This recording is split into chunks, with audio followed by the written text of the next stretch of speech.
விக்கிரவாண்டி இடைத்தேர்தலில் திமுகவின் அன்னியூர் சிவா 31,151 வாக்குகள் பெற்று முன்னிலையில் இருக்கிற செய்தியாக நாம் பார்த்துக் கொண்டிருக்கிறோம். பாமக வேட்பாளர் சி அன்புமணி 11,513 வாக்குகளும், நாம் தமிழர் கட்சியினுடைய அபிநயா 2,275 வாக்குகளும் பெற்றிருக்கின்றனர். விக்கிரவாண்டி இடைத்தேர்தலில் 20,000 வாக்குகள் வித்தியாசத்தில் திமுக முன்னிலையில் இருக்கிறது.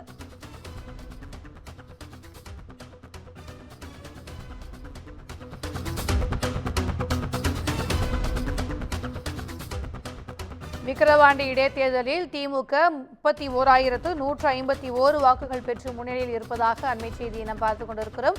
கூடுதல் விவரங்களை எமது செய்தியாளர் ஆசாத் அலி வழங்க கேட்கலாம். வணக்கம் ஆசாத் அலி, முன்னிலை விவரங்கள் தொடர்பான கூடுதல் விவரங்கள்.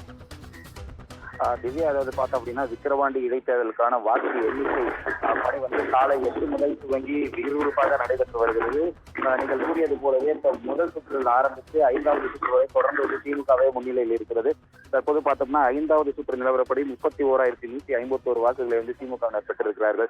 அன்னியூர் சிவா பெற்றிருக்கார். மேலும் பார்த்தோம் அப்படின்னா 19,638 வாக்குகள் வித்தியாசத்தில் 5வது சுற்று முடிவென்று. இந்த நிலையில் 6வது சுற்று நிலவரமும் வந்திருக்கிறது. 6வது சுற்றுல பார்த்தோம் அப்படின்னா அன்னியூர் சிவா திமுக வேட்பாளர் 38,570 வாக்குகள் பெற்றிருக்கிறார். அதே போல பாமக வேட்பாளர் அன்புமணி 13,758 வாக்குகள் பெற்றிருக்கிறார்கள். திமுக வேட்பாளர் 24,812 வாக்குகள் வித்தியாசத்தில் தொடர்ந்து முன்னிலை வகித்து வருகிறார். திவ்யா, 14 மேசைகளில் 20 சுற்றுகளாக எண்ணிக்கையானது நடைபெற்று வருகிறது.